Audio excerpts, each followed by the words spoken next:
Hello students, कैसे हैं आप लोग। तो आज एक नया चैप्टर स्टार्ट कर रहे हैं, electric charge and field. So what is the property of electric charge. तो electric charge is a intrinsic property, मतलब इंटरनल इंट्रिंसिक प्योर जिसको आप बोलते हैं प्रॉपर्टी है। इट मीन्स दैट इसके अंदर particles like a electrons and protons. और इलेक्ट्रिकल चार्ज जो है वो किस तरह का क्वांटिटी है, स्केलर क्वांटिटी है, and the SI unit of the charge is coulomb. So आप कोई भी मटेरियल ले लो जो कि गुड कंडक्टर्स हैं, मेटल्स हैं, तो इसके ऊपर पॉजिटिव चार्ज जो होता है, यानी कि अंदर में क्या आते हैं, न्यूट्रॉन एंड प्रोटॉन, और आउटर जो इसकी ऑर्बिट्स हैं उसके अंदर क्या अवेलेबल होते हैं, इलेक्ट्रॉन्स मूव कर रहे होते हैं। ठीक है। तो अगर हम किसी भी मटेरियल को देखें, गुड कंडक्टर को देखें, चाहे वो कॉपर है,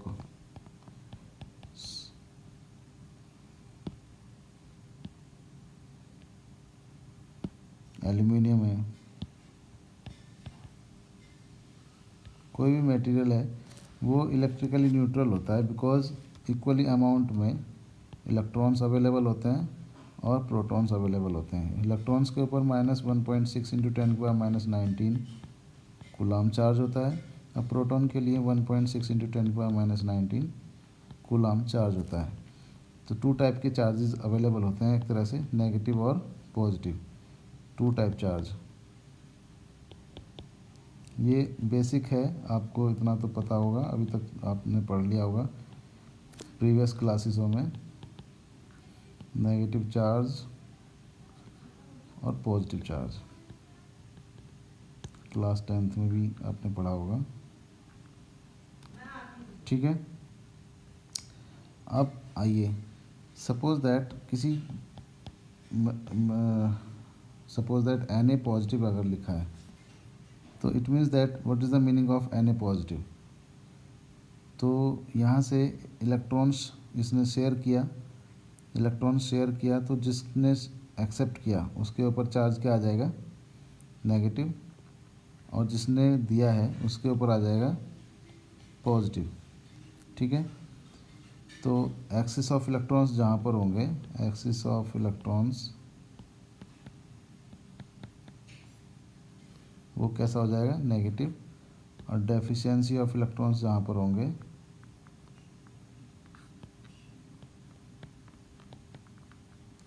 वहाँ पर हो जाएगा चार्ज पॉजिटिव। ठीक है। ये बेसिक रूल हुआ। अभी एक एक्सपेरिमेंट के थ्रू हम समझते हैं पॉजिटिव चार्ज और नेगेटिव चार्ज के लिए। फॉर एग्जांपल, हमने एक ग्लास रॉड को सिल्क थ्रेड से फ्रीली सस्पेंडेड किया। Glass rod rubbed with the silk cloth and another glass rod is rubbed with the silk cloth. दोनों के ऊपर सेम चार्ज होगा, चाहे वो जो भी हो। सो अगर हम इस ग्लास रॉड को इस जो सिल्क थ्रेड से लटकी हुई है इसके पास लाते हैं, तो क्या होगा, एक दूसरे को रिपेल करते हैं। तो इट मीन्स दैट दोनों के ऊपर लाइक चार्ज है, चाहे वो नेगेटिव हो पॉजिटिव हो। बट सिल्क क्लॉथ से अगर हम रब करते हैं तो ग्लास के ऊपर पॉजिटिव चार्ज ऑक्यूपाइड होता है। सिमिलरली अगर हम ग्लास रॉड को सेकंड केस में अगर देखें, प्लास्टिक रॉड के साथ लाते हैं, जो plastic rod rubbed with the woollen cloth, तो इन दोनों के बीच में क्या होता है, एक दूसरे को अट्रैक्ट करती हैं। सिमिलरली प्लास्टिक रॉड्स अगर हम दोनों लें तो वो भी रिपेल करती हैं एक दूसरे को। तो यहाँ से हम लोग जान पाते हैं कि लाइक चार्ज जो होते हैं वो रिपेल करते हैं, और अनलाइक चार्ज कैसे होते हैं, अट्रैक्ट टू ईच अदर। ठीक है। So it conclude that the charge developed on a glass rod is positive charge, जो कि rubbed with the silk cloth था, और charge developed on a plastic rod which is rubbed with the woollen cloth, that is negative charge. ठीक है। तो positive charge और negative charge two ही types के चार्ज अवेलेबल होते हैं।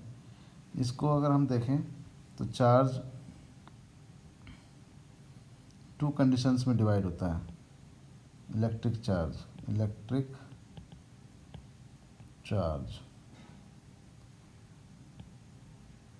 एक तो इलेक्ट्रोस्टैट जिसको बोलते हैं हम लोग, स्टैटिक और सेकंड वन इज इलेक्ट्रोडायनेमिक्स।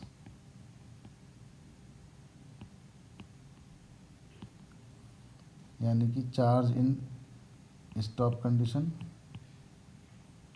या स्टॉप चार्ज, और ये motion charge, charge in motion, charge in motion condition. ठीक है, तो हम लोग अभी इलेक्ट्रोस्टैटिक में कौन सा पढ़ रहे हैं, स्टॉपिंग कंडीशन में जो चार्ज है उसके बारे में हम बात कर रहे हैं। तो अभी है charging of two sphere by induction. By induction आपने देखा होगा, अगर हम किसी कॉम्ब को हेयर पे रब करते हैं और प्लेन ऑफ पेपर जो आप देखते हैं, उस प्लेन ऑफ पेपर में क्या होता है, तो प्लास्टिक रॉड की तरह ही वर्क करती है। ये कॉम्ब है, suppose this is the comb, तो इसके ऊपर कौन सा चार्ज आएगा, अगर हम वुलन क्लॉथ लगाएंगे तो ये बॉडी चार्ज हो जाएगी। और यहाँ पर जो एक पीस ऑफ पेपर है जो कि इलेक्ट्रिकली न्यूट्रल है, बट जब हम इसके पास लेके आएंगे तो इसके ऊपर चार्ज अवेलेबल हो जाएगा और इसको पीस ऑफ पेपर को क्या करेगा, अट्रैक्ट कर लेता है। ये आपने देखा होगा। तो सिमिलरली हम अभी बात करते हैं चार्ज बाय इंडक्शन, जो कि एक स्फेयर है, टू मेटेलिक स्फेयर हैं 1 और 2। इन दोनों पर इसकी इनर ऑर्बिट में इलेक्ट्रॉन्स मूव कर रहे हैं, बट कोई चार्ज ऊपर शो नहीं कर रहा है, इलेक्ट्रिकली न्यूट्रल हैं इसलिए। ठीक है, लेकिन जैसे ही हम लोग पॉजिटिव चार्ज की ग्लास रॉड लेके आते हैं इनके पास, तो क्या होगा, सो it means that the negative charge will B this side and positive charge will be in this side. ठीक है, ये आ जाएगा। आफ्टर दैट अगर हम दोनों स्फेयर्स को अलग अलग भी कर देते हैं थोड़ा सा डिस्टेंस पर, और इस पर नेगेटिव पॉजिटिव चार्ज की जो रॉड है वो यहाँ रखते हैं, तो सेम टाइप यहाँ पे भी रहेगा, negative charge and positive charge, that is also charge by induction. और जब हम इनको स्फेयर्स को अलग कर देंगे तो ये चार्ज जो फर्स्ट स्फेयर में था वो चार्ज स्प्रेड आउट हो जाएगा फुल सरफेस पर। Similarly positive charge is also spread out on a full surface. ठीक है, यहाँ तक क्लियर हो गया। Okay, what will be the basic properties of charge. Charge की बेसिक प्रॉपर्टीज क्या होती हैं, चार्ज की यूनिट क्या होती है, कूलम। तो फर्स्ट प्रॉपर्टी है एडिटिव प्रॉपर्टीज। फॉर एग्जांपल कोई एक सरफेस है, उसके ऊपर Q1 charge, Q2, Q3, Q4, Q5 5 charges हैं, और ईच चार्ज या Q1 कितना है, 2 कूलम है, Q2 है -3 कूलम, Q4 है 2 कूलम, Q5 है 4 कूलम, Q3 है -7 coulomb. So what will be the total charge on this surface. तो Q नेट कितना हो जाएगा, Q net is equal to, आप सबको चार्ज को ऐड कर देंगे by the algebraic sum. So that is Q1 कितना था, 2 कूलम, Q2 है -3 कूलम, Q3 है -7 कूलम, Q4 है +2 कूलम एंड Q5 है +4 कूलम। अब आप प्लस प्लस के एक साथ ऐड कर लो, माइनस माइनस के एक साथ, तो 2 और 2 4 और 4 8। सो दैट इज़ 8 कूलम प्लस के हैं और माइनस के 10 कूलम नेगेटिव के हैं। तो टोटल Q नेट कितना हो जाएगा, -2 coulomb charge is also available on this surface. So this is property is called additive property. इसको हम पूरा बोलते हैं additive property. Now second thing is that quantization of charge। quantization of charge। Quantization of charge का मतलब है कि charge किसी भी सरफेस पे अवेलेबल होगा, सो इट मीन्स दैट वो किसकी फॉर्म में होगा, Q is equal to +-NE। Charge में बी पॉजिटिव और may be negative, but charge will be finding out in the form of +-NE, where N is equal to 1 2 3 4 up to so on. Okay, so it means that कहने का मतलब ये हुआ कि किसी भी सरफेस के ऊपर चार्ज जो भी अवेलेबल होगा वो 1e 2e 3e इस तरह की फॉर्म में ही होगा अवेलेबल। कभी भी फ्रैक्शनल चार्ज पॉसिबल नहीं है। 1/2e, ओके, 2/5e इस तरह का चार्ज नॉट पॉसिबल।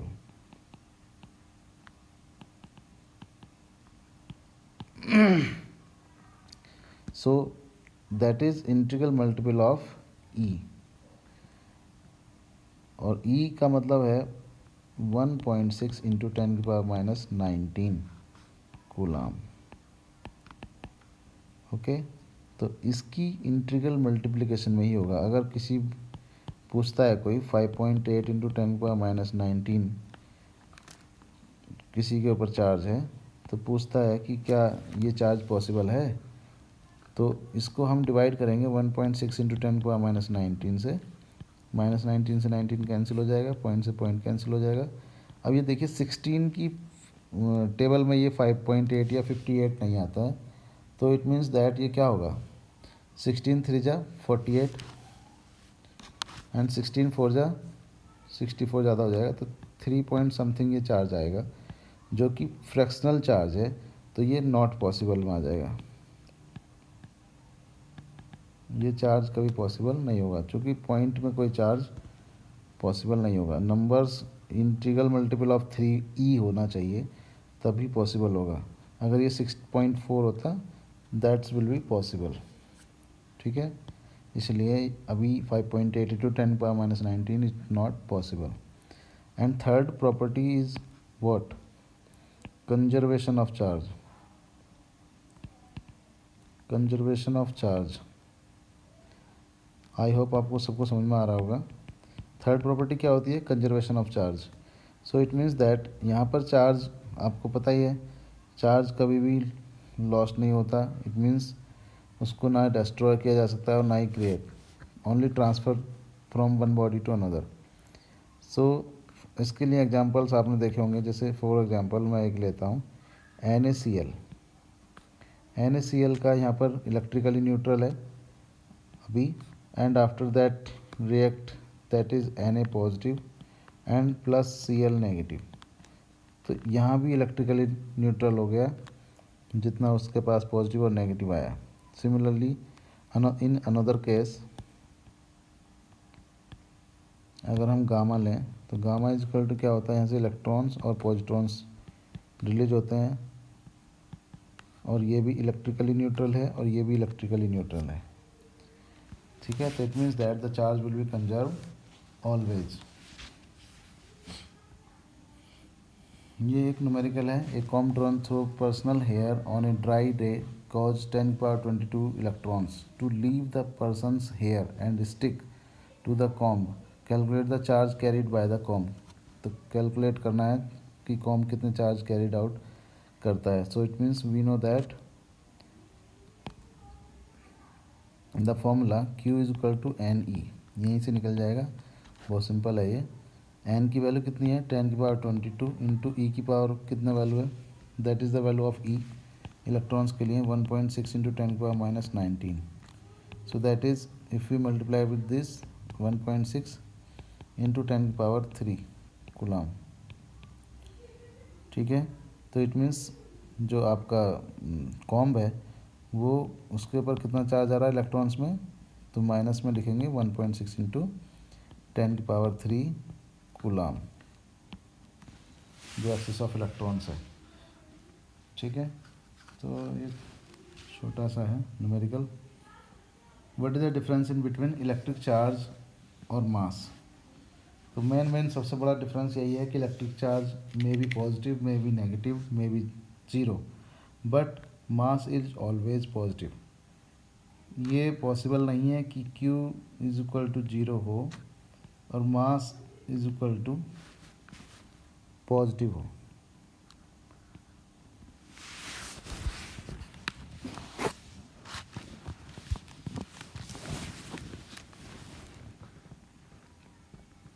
अगर सपोज चार्ज है तो मास उसका ऑलवेज पॉजिटिव होगा, ऐसे भी लिख सकते हैं, q does not equal to 0, so mass is equal to its value of positive.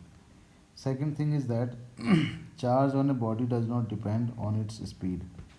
Charge जो बॉडी पर है तो उसकी स्पीड पर डिपेंड नहीं करता, बट मास करता है। बॉडी का जो मास है वो इंक्रीज हो जाता है स्पीड बढ़ाने पर। तो इसके लिए फॉर्मूला है m is equal to m naught by m is equal to m naught by root 1 minus v square upon c square, and c is the velocity of light and v is much less than c, क्योंकि c की value कितनी होती है 3 into 10⁸ metre पर second. Okay, और इतना velocity हम possible नहीं हो पाता किसी भी चीज़ को देने के लिए। तो अप्रॉक्सीमेटली v की स्क्वायर जो होता है वो बहुत स्मॉल वैल्यू होती है एज कम्पेयर ऑफ c। इसलिए हम लोग स्कूटर मोटरसाइकिल पे ये बात ना सोचें कि जब स्पीड बढ़ाते हैं तो उसका बॉडी का मास बढ़ जाएगा। बहुत माइन्यूटली अगर हम देखें तो तब ये समझ में आएगा, बिकॉज उसकी स्पीड या तो बहुत तेज़ बढ़ानी पड़ेगी, तब आपका वैल्यू जो है वो एम नॉट के बराबर आएगा।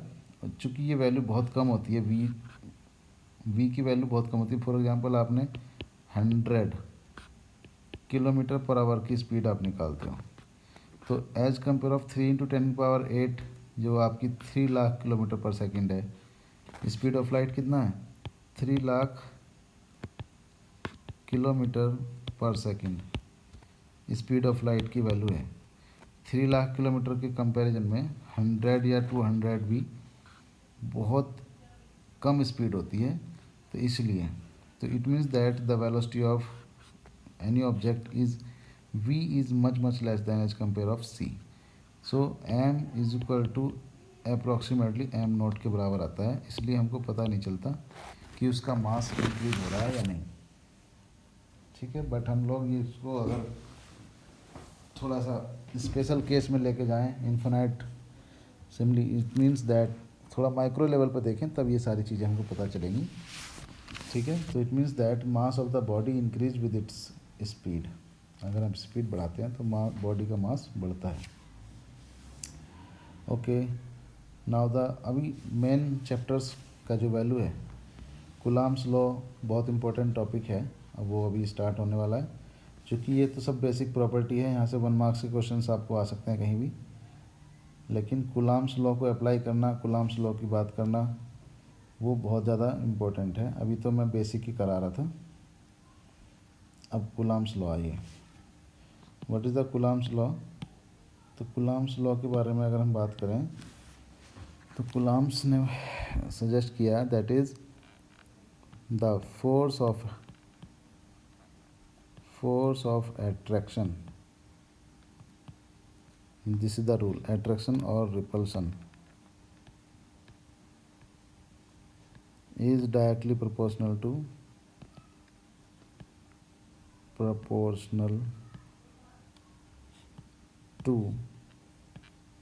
multiple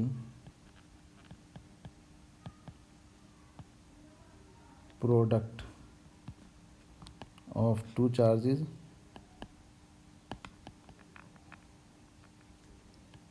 and inversely proportional to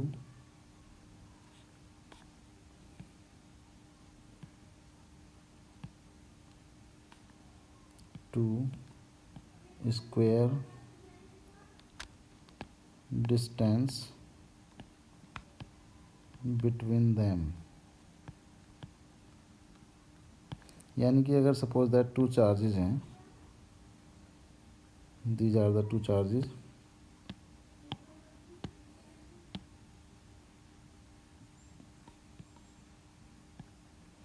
Q1 and Q2, these are the 2 charges Q1 and Q2 and distance between the 2 charges is small r। तो इनका कहना है कि F इज़ डायरेक्टली प्रोपोर्शनल होगा दोनों चार्ज के मल्टीपल प्रोडक्ट के, and F is directly proportional to 1/r² के।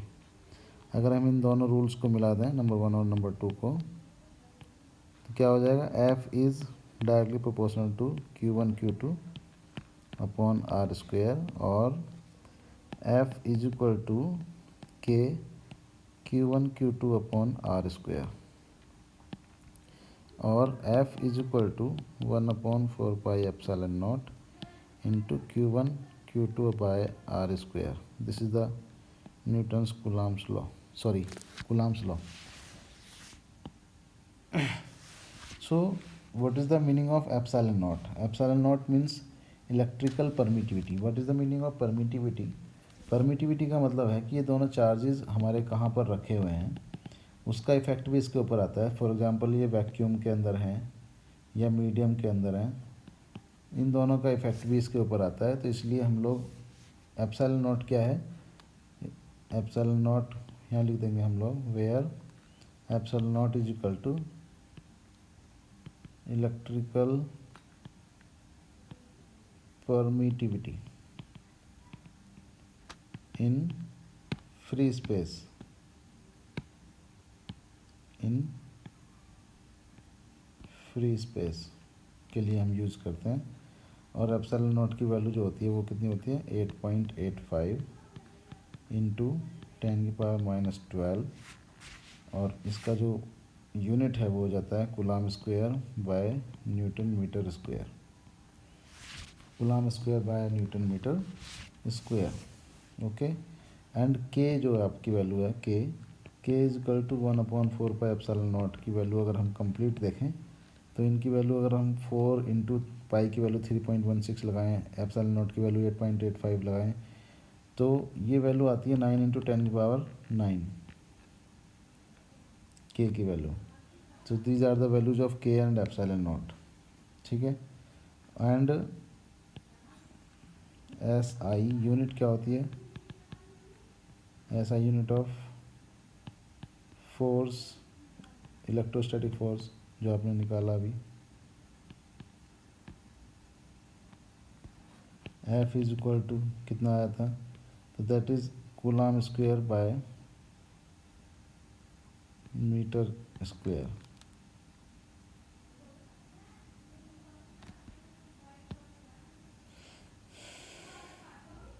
चार्ज के लिए. ठीक है, तो डायमेंशंस क्या हो जाएंगी, डायमेंशंस क्या हो जाएंगी वो भी हम निकाल सकते हैं.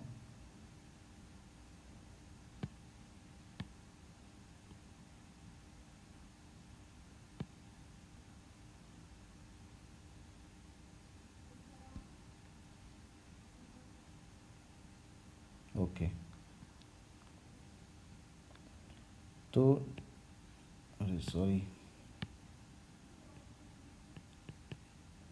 सो दैट इज़ डायमेंशंस क्या हो जाएंगी इसकी, सॉरी ऐसा यूनिट क्या हो जाएगा इसका, ऐसा यूनिट हो जाएगा coulomb square by metre square.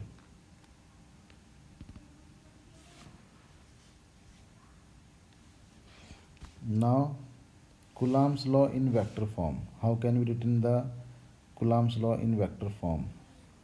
Suppose that this is the value of x and y. Two charges are also there, Q1 and Q2. Q1 and Q2. Q1 के थ्रू फोर्स लग रहा है Q2 के ऊपर, this force, and this is also this force. Position vector from the centre O, that is R1 and that is R2.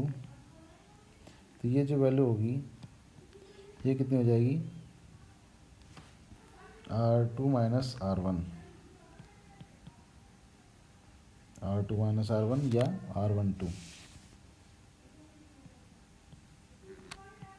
ठीक है, इसकी position vector के अकॉर्डिंग. सो फोर्स को अगर हम यहाँ देखें तो F12 ये फोर्स होगा, F21 ये फोर्स होगा. ठीक है, तो if you finding out the value of F12 force अगर हम ये निकालें तो सिंपल फॉर्मूला टू चार्ज के लिए K Q1 Q2 by R square, that is ये distance. So that is R2 minus R1 का मोड का स्क्वायर इंटू पोजीशन वेक्टर क्या होगा R1 से R1 के लिए, R2 1, 2 से 1 की तरफ जो आपका पोजीशन है वो यहाँ से,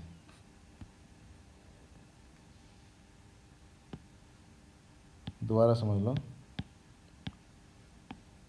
दोबारा समझ लो।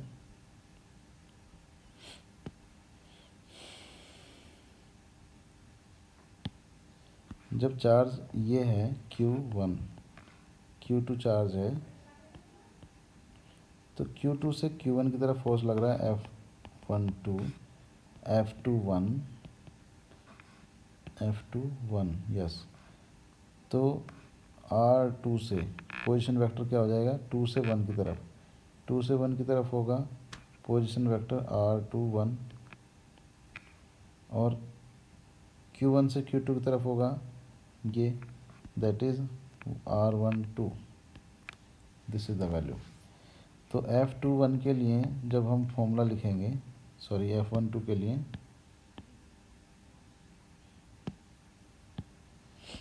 F12 के लिए vector F12 is equal to K, Q1 Q2 तो सेम रहेंगे, डिवाइडेड बाय F12 की डायरेक्शन ये वाली है, तो इसके साथ में जो पोजीशन वेक्टर आएगा वो आएगा R21। अब R21 का मोड, तो Q1 और Q2 के बीच का डिस्टेंस आपका R21 हो चाहे R12 हो, both are same, because R12 is equal to R21 is equal to R के बराबर ही है, डिस्टेंस तो सेम ही रहेगा। तो it means that R square या R12 आप ले लो, कोई प्रॉब्लम नहीं है, जो आपकी पोजीशन है उसके अकॉर्डिंग। तो F12 के लिए पोजीशन क्या है, 2 से 1 की तरफ, 2 1 का मोड स्क्वायर हम लेंगे। इसको लिखने का तरीका देख लो, R21 का mode square into R21 unit vector. Okay, तो इसका एक्चुअल मीनिंग क्या है उसको थोड़ा और एक्सप्लेन करेंगे। F12 is equal to K Q1 Q2 divided by R21 का मतलब क्या है, जो हमने यहाँ बात कर रही थी, किया था अभी। So that is R2 minus R1 mod square into, अब यूनिट वेक्टर क्या होता है, unit vector n is equal to, अगर हम देखें तो vector n divided by vector n का मोड। तो R2 माइनस R1 का वेक्टर हो जाएगा और डिवाइडेड में R2 माइनस R1 का मोड हो जाएगा, ठीक है। तो F12 is equal to what, तो F12 is equal to K Q1 Q2 divided by R2 minus R1 का mod 3 into R2 minus R1, this is the formula in vector form. Similarly F21 कितना हो जाएगा, F21 को भी अगर हम लिखना हो तो K is equal to Q1 Q2 divided by, अब K F21 के लिए कितना होगा, F21 के लिए वो होगा जो पोजीशन आपका Q1 से Q2 की तरफ आता है, वो कौन सा है, R12 है, ठीक है, R12। तो मैं यहीं पे डायरेक्ट लिख देता हूँ, क्योंकि आपको एक बार तो समझा चुका हूँ। तो mode of R1 minus R2 का whole cube into R1 minus R2 vector. तो मैग्नीट्यूड दोनों के सेम हैं, डायरेक्शन अपोजिट है, ठीक है। क्योंकि इसको हम क्या लिखेंगे, दैट इज़ R21 वेक्टर, और इसको क्या लिखेंगे, R12 वेक्टर, ठीक है। तो it means that both are in opposite direction but magnitude are also same.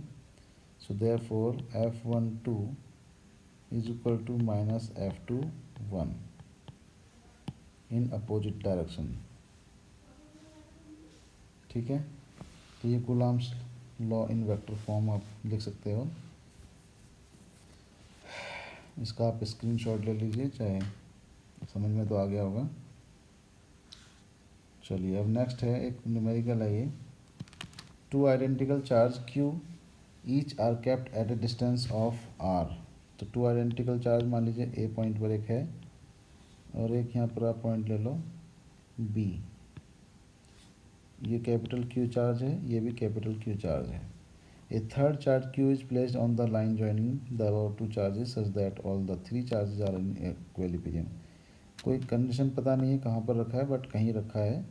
तो ये स्मॉल Q चार्ज हमने रख दिया और इनके बीच का डिस्टेंस कितना है, A टू B कितना था, A टू B डिस्टेंस है स्मॉल r। अभी हमने चार्ज को यहाँ प्लेस किया तो इसकी डिस्टेंस सपोज दैट x है, तो रिमेनिंग डिस्टेंस कितनी हो जाएगी, r minus x, r minus x. Okay, चलिए। तो नाउ अगर ये कंडीशंस इनकी इक्विलिब्रियम में है, सो इट मीन्स दैट जो इनके ऊपर फोर्स लगने वाला है Q के साथ, तो वो भी इक्वल होना चाहिए, बराबर होना चाहिए। ठीक है, तो वो कैसे होगा, फॉर्मूला क्या है, इसको C पॉइंट मान लीजिए आप, C। तो force in between A to B and A to C दोनों के साथ हम ले लेंगे। So that is K Q into Q, किसके बीच में ले रहे हैं हम लोग, A to C, Q into Q divided by, ये डिस्टेंस कितनी ली हमने, x square is equal to K। ये फोर्स कौन सा ले रहे हैं हम लोग, C to B, C to B। तो ये क्या हो जाएगा, ये भी small Q into capital Q divided by R minus x का होल स्क्वेयर, डिस्टेंस ये है। So in both side K से K कैंसिल आउट हो गया, Q इंटू Q से Q कैंसिल आउट हो गया। तो नीचे का जो वैल्यू है ये x square is equal to R minus x का होल स्क्वेयर से आप कैंसिल आउट करेंगे तो x is equal to R minus x.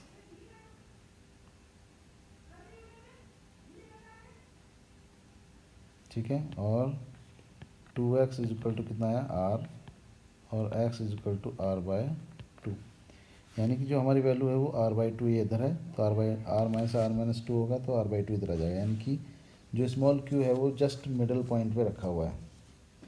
ठीक है, तो जस्ट मिडल पॉइंट पे रखा है। सो इट मीन्स अब क्या होगा, ये q जो कैपिटल Q है पॉइंट A पर, उसको यहाँ से इसको रिपेल करेगा इस डायरेक्शन में, और ये कैपिटल Q जो है वो इसको यहाँ से रिपेल करेगा इस डायरेक्शन में। अगर दोनों की वैल्यू सेम आती है, इक्वल आती है, तभी तो वो इक्विलिब्रियम में होगा। तो इसलिए हम लोग इन दोनों का फोर्स निकालेंगे इसके ऊपर। एक बार A से B के बीच में जो वैल्यू है उसके लिए निकालेंगे, और एक बार A टू C निकालेंगे इस डिस्टेंस के ऊपर। तो x की वैल्यू कितनी आई है, R बाई टू। ओके, चलिए करते हैं। तो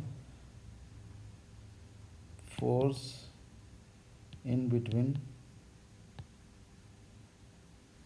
A to B equal to A to C, दोनों को निकाल लेंगे। तो A टू B कितना हो जाएगा, K Q into Q, capital Q है, डिवाइडेड बाय वैल्यू कितनी हो जाएगी इसकी, R square is equal to K Q into small Q divided by R by two का होल स्क्वायर। यहाँ से डिस्टेंस हमारी x इक्वल टू कितनी आई थी, R बाई टू आई थी, तो ये डिस्टेंस पर लेंगे तो कितना आ जाएगा, K से K कैंसिल, Q से Q कैंसिल, और तो कितना आएगा, Q by R square is equal to small Q by R square by four, four पहुँच जाएगा ऊपर, फोर, R स्क्वायर से R स्क्वायर कैंसिल, तो capital Q is equal to कितना है, 4Q, और स्मॉल Q की वैल्यू कितनी आ गई फिर, कैपिटल Q बाय फोर। ये वैल्यू इसकी आ जाएगी।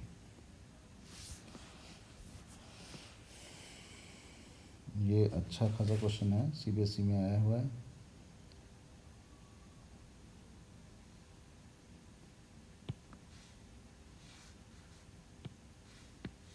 ओके,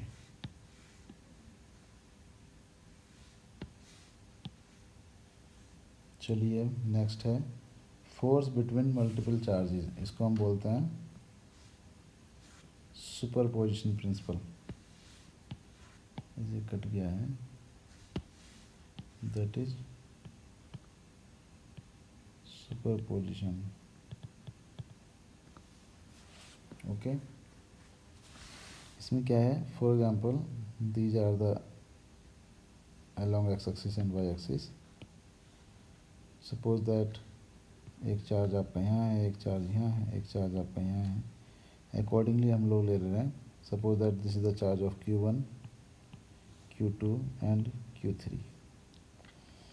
वो पॉइंट सर ओरिजिन से इसका जो पोजीशन वेक्टर होगा दैट इज R1। सिमिलरली इसकी भी हम लोकेशन देंगे, वो हो जाएगा R2। सिमिलरली इसका भी लोकेशन देंगे और ये हो जाएगा R3। फोर्स निकालना हमको Q2 के ऊपर, Q2, तो इसके ऊपर फोर्स जो लगेगा Q1 की तरफ से, वो फोर्स लगेगा सपोज ये F1 F21, और एक Q3 से फोर्स लगेगा, वो लगेगा फोर्स Q2 के ऊपर, और वो फोर्स लगेगा ये, दैट इज F23। ठीक है, और इन दोनों का नेट फोर्स जो आएगा वो आएगा इनके मिडल में, जो भी आएगा एफ नेट। ठीक है, so this is called force between multiple charges. तो F21 क्या होगा बाय द वेक्टर्स लॉ, पहले फोर्स F21 निकालिए। तो F21 के लिए Q1 Q2 इन्वॉल्व है, तो K Q1 Q2 divided by ये डिस्टेंस चाहिए, this is the distance. Suppose ये आपका A है, B है और C है, A टू B के बीच का डिस्टेंस चाहिए। ये डिस्टेंस कितना है, R2 minus R1, R2 minus R1 या R21 आप इसको बोल सकते हो, R2 माइनस R1 भी लिख सकते हैं आप। ठीक है, तो R2 माइनस R1 का स्क्वायर इंटू Q भी लिख लो आप, चूँकि आपने अभी जस्ट फॉर्मूला प्रूफ किया है, R2 माइनस R1 यहाँ पर पोजीशन वेक्टर हो जाएगा, वेक्टर की फॉर्म आ जाएगा, चूँकि यूनिट वेक्टर नहीं लेके वेक्टर ले लेंगे। सिमिलरली F12 कितना होगा, F23 बोलो, F23 इक्वल टू कितना, यहाँ भी सेम आपका K Q2 Q3 divided by, अब यहाँ से देखो R3, ये R2 है, तो this is called R2 minus R3। So R2 minus R3 का mod cube into R2 minus R3 vector. These are the forces F12, F21 और F23। So what will the F net, F net कितना आएगा, तो F net निकालने के लिए आप formula use करेंगे हम लोग, F1 square plus F2 square plus 2F1 F2 cos theta, ये फॉर्मूला होता है। तो इसको यूज़ करेंगे, it means that for example इसको आप फोर्स F1 मान लीजिए, इसको आप फोर्स F2 मान लीजिए, चूँकि मैग्नीट्यूड तो सबके सेम है। ठीक है, तो इस फॉर्मूला से हम लोग यूज़ कर लेंगे और इसके अकॉर्डिंग हम लोग यहाँ से फॉर्मूला निकाल लेंगे। तो एफ नेट जो आएगा आपका, वो इन दोनों का सम आ जाएगा, जो भी रिजल्टेंट आएगा वो फॉर्मूला एफ नेट के साथ आएगा, ये डायरेक्शन आ जाएगी उसकी। अब ये डिपेंड करता है एंगल्स के ऊपर, अगर ये cos 90 है तो cos 90 है तो 90 ये 0 हो जाएगा, और स्क्वायर रूट के अंदर क्या आ जाएगा, F1 square plus F2 square. If cos theta is equal to cos 90 degree है तो 0 हो जाएगा। ठीक है,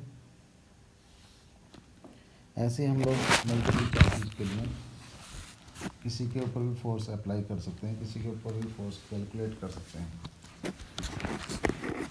ओके, चलिए नेक्स्ट एक क्वेश्चन है, consider 3 charges Q1 Q2 Q3 each equal to small q, the vertex of equilateral triangle. Suppose that this is the equilateral triangle, NCERT का क्वेश्चन है। इक्विलेटरल ट्राइंगल है, तीनों वर्टेक्स पे Q1 मतलब Q ही लिखा है अपना, तो क्यू ही ले लेते हैं, A B and C point पर। कहता है इसकी लेंथ जो है वो L है। Charge Q with same sign placed at the centroid of the two triangles. Centroid पर आप इसका ले लीजिए जहाँ पर ये तीनों इंटरसेक्ट करेंगे, दिस इज द सेंट्रोइड, ये आपका कैपिटल Q हो गया सॉरी। तो यहाँ पर आपको फोर्स निकालना है Q के ऊपर। Find out the net force on Q। For example A से O की तरफ जो फोर्स लग रहा है स्मॉल q इंटू Q के अंदर वो आपका F1 है। यहाँ से फोर्स लग रहा है वो आपका F2 है। यहाँ से जो फोर्स लग रहा है F3 है। तीन फोर्सेस लग रहे हैं। तो इस तरह से फोर्सेस की डायरेक्शन आ रही है, F1 F3 F2।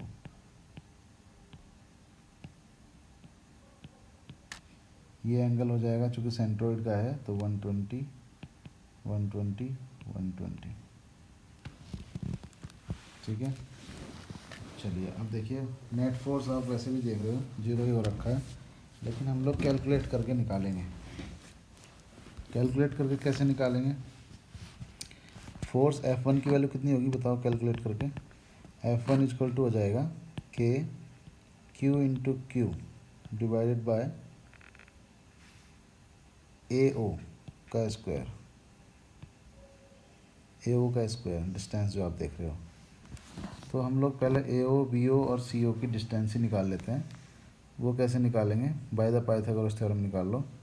This is the 90 degree angle और ये सेंट्रोइड है तो ये L/2 हो जाएगी डिस्टेंस, ये L/2 हो जाएगी। तो यहाँ से AD, इसको पॉइंट आप D ले लो, तो AD का स्क्वायर कितना बराबर किसके बराबर होगा? AD square equal to AB का स्क्वायर माइनस BD का स्क्वायर। तो AD square is equal to L square minus L/2 का स्क्वायर, यानी कि L स्क्वायर बाई 4 का। तो यहाँ से आ जाएगा 3L square by 4 AD square, और AD इक्वल टू कितना आ जाएगा L√3/2। तो AO कितनी वैल्यू जाएगी? AO होता है 2/3 इंटू AD। इस रेशो को अगर आप देखें A से O तक का, तो this is the value 2/3 and ये वैल्यू होती है 1/3 O टू D। तो 2/3 AD मतलब 2/3 इंटू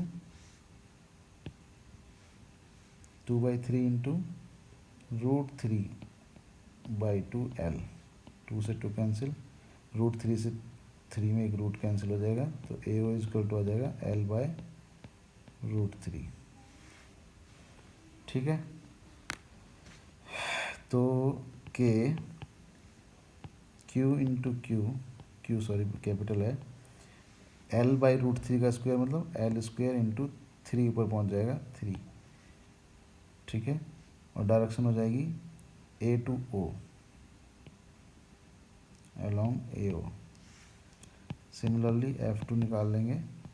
K F2 किधर है फोर्स? ये F2 का फोर्स किधर है? ये वाला फोर्स है F2। इसकी वैल्यू कितनी आ जाएगी बोलिए? F2 की वैल्यू आ जाएगी Q into Q divided bye BO का स्क्वायर, और ये भी वैल्यू सेम आएगी, तो ये हो जाएगा 3KQ into Q/L square along क्या है ये? BO। F3 is also same, K into Q/CO का square is equal to 3KQ into Q/L square along CO, right. तो अब आप देखिए ये जो डायग्राम हम देख रहे हैं यहाँ पर, इस डायग्राम में तीनों फोर्सेस की वैल्यू हमारे पास आ गई। तीनों फोर्सेस में मैग्नीट्यूड सेम है, डायरेक्शन अलग अलग है। तो क्या डायरेक्शन है, ये एक F2 F3 F2 F3 और ये F1। तो हम इन दोनों का रिजल्टेंट निकाल दें, F2 और F3 का रिजल्टेंट निकाल दें, जो कि यहाँ पर आएगा। अगर ये फोर्स इक्वल आता है F1 के तो जीरो हो जाएगा, अगर नहीं आता है तो इसका अनबैलेंस फोर्स होगा। तो रिजल्टेंट निकालने के लिए F नेट का किसके बीच में, F2 और F3 के लिए, तो क्या हो जाएगा, यहाँ से हम लोग को एक चीज़ पता चल गई थी, F1 इजकल टू F2 है, F2 इजकल टू 3 है। ठीक है, तीनों फोर्सेस जो है वो बराबर हैं। तो यहाँ से रिजल्टेंट निकालिए, F2 का स्क्वायर प्लस F3 का square plus 2F2 F3 cos 120 degree angle हो जाएगा। ठीक है, तो स्क्वायर रूट ऑफ, इसको आप F1 में हमको लेके आना चुकी, तो F2 F3 को सबको F1 मान लीजिए, बिकॉज F1 के बराबर ही है। तो F1 square plus F1 square plus 2F1 square हो जाएगा ये पूरा, और cos 120 कितना था, -1/2। ओके, तो this is 2F1 square minus 2F1 square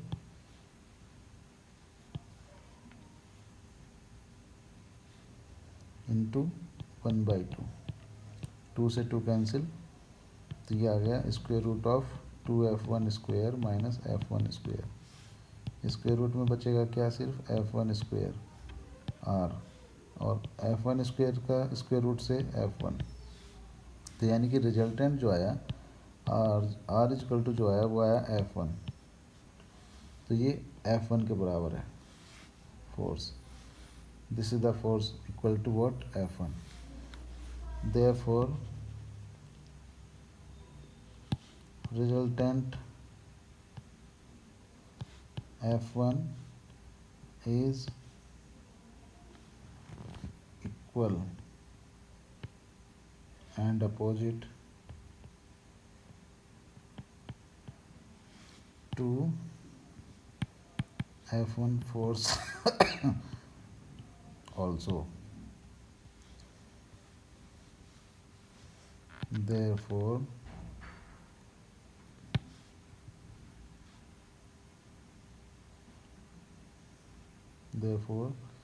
both forces cancel to each other.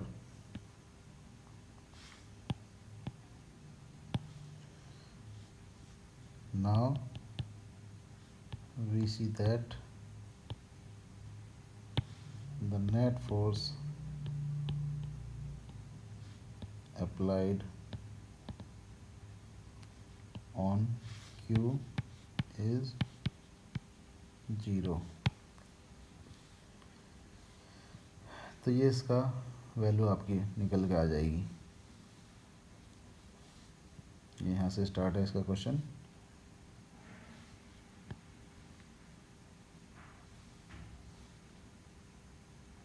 ठीक है, समझ आ गया होगा आपको।